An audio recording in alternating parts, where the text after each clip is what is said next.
નગર ખંડમાં નિરાત નિર્ગુણ દેશ અમાર પળચાની પજે વરસે મેઘ મે સદગુરુ મહારાજની જય. આજે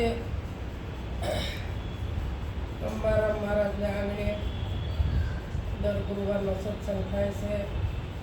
ભક્તો જે છે એ આવે છે અને હવનો જેવી અંદરથી સદગુરુ પ્રેરણા કરે એવા શબ્દો હવના મુખમાંથી નીકળ્યા, પણ જ્ઞાન ધારા એક જ ધારી ચાલે છે અને પોતાની સમજણ જેટલી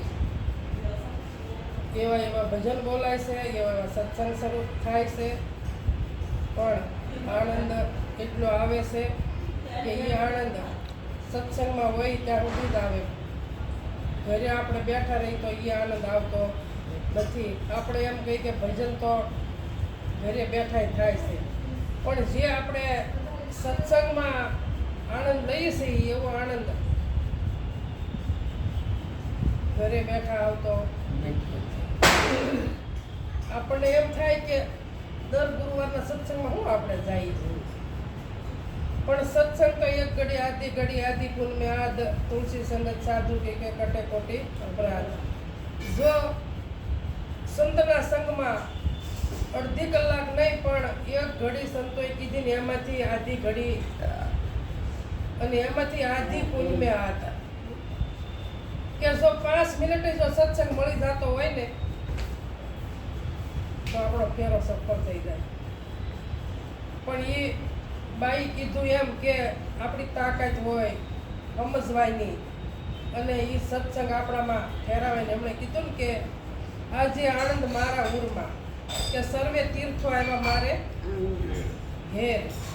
તો કે ઘરે તે તીર્થો આવ્યા કે આ ઘરે આવ્યા કે આ આંગણે આવ્યા તો કે આ આંગણે તીર્થો સર્વે તીર્થો મારે અહીંયા આવી ગયા. ક્યારે કે જ્યારે મેં ગુરુનું શરણ લીધું ત્યારે કે હવે મારે તીર્થ યાત્રામાં કઈ જવાની જરૂર રહેતી નથી. કે મને જ્યારે જ્યારે વિચાર આવે છે સદગુરુના વિચાર જ્યારે જ્યારે આવે છે ત્યારે મારે 68 તીર્થ મારા ગુરુના શરણમાં છે. તો આપણે આવો ભાવ, પણ આ ભાવ ક્યારે આવે કે જ્યારે સદગુરુનું શરણ લીધું હોય ને અને જ્યારે નક્કી થઈ ગયું હોય ને શરણ એટલે વસન થાય કે નક્કી થઈ ગયું હોય તારે આવા વિચારો આવે. આમનામાં આ વિચારો આવતા નથી. આ વિચારો આમનામ ન આવે. એટલે કીધું કે અનુભવ્યાનો ઉપદેશ સમજો તો સમજાય છે. હું કીધું આ ઉપદેશ કોનો છે? આપણા મહાપુરુષોનો, સંતોનો છે કે અનુભવ્યાનો છે, જેને અનુભવ કર્યા છે એનો ઉપદેશ છે. અને એ આપણને ઉપદેશ આપીને કહે છે કે તારા સિવાય કોણ છે? અનુભવ્યાનો ઉપદેશ સમજો તો સમજાશે, એમાં આવરણ નહીં આવે લેશ. સમજો તો સમજાશે, આ સમજણનું ઘર છે. જ્યારે જ્યારે ઉપદેશ યાદ આવી જાય તો ગમે એવું આવરણ હશે ને તો હટી જાય, ઊભું રહે. આ સતગુરુનું વસન છે. એટલે કીધું કે પોપટ તુજને પરદિયા કેમ નહીં જા પ્રદેશ કે દુકાળ તો આ દેહમાં પડવાનો જ છે ગમે તારી વ્યક્તિ. અને તું વણ મોત એની કરતા મનુષ્યનો દેહ મળ્યો છે તો મોત પહેલા મરી જા સંતને શરણે જઈ, એટલે બેડો પાર થઈ જાય. મોત તો ક્યારે આવે કેમ આવે કેવું આવે ખબર નથી, પણ આમાં પ્રાણ સારું સાથે કોઈ સંતનું શરણ ગોતી લે અને એના શરણમાં તું મરી જા. એટલે કીધું મરીને જીવે એનો દેશ એવો જાણવો, આ નામ સમાન નહીં નાણું. મરીને જીવે તો મરીને ક્યારે જીવું તો થવાય કે કોઈ સંતને શરણે. આમ નામ મરીને જીવાતું નથી. આમ નામ તો ઘણા મરી ગયા, કોઈ જીવ સજીવન કરી શકે છે? કોઈની તાકાત નથી સદગુરુ સિવાય. સદગુરુ સિવાય કોઈની તાકાત નથી. એક સદગુરુ એવા છે કે મળતું કરીને પાછું બેઠું કરે. આ સંતોની તાકાત છે, બીજા કોઈ નહીં. તો નામ વિના કોઈ નહીં કરે તો કે સંતોએ નામ ઉપર ભાર મૂક્યો છે. નામ નક્કી કરો તો કે કયું નામ? હમણાં બાઈ ઘણી વાર કીધું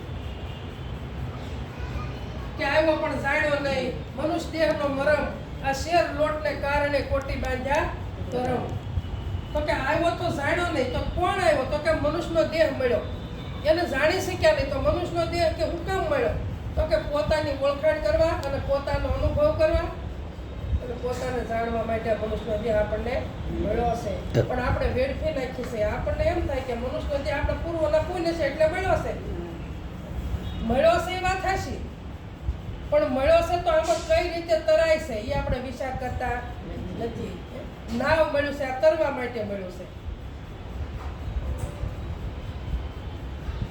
એટલે સંતો કે બેની હું તો બેઠીની રાતની નાવ મારે બેની હું તો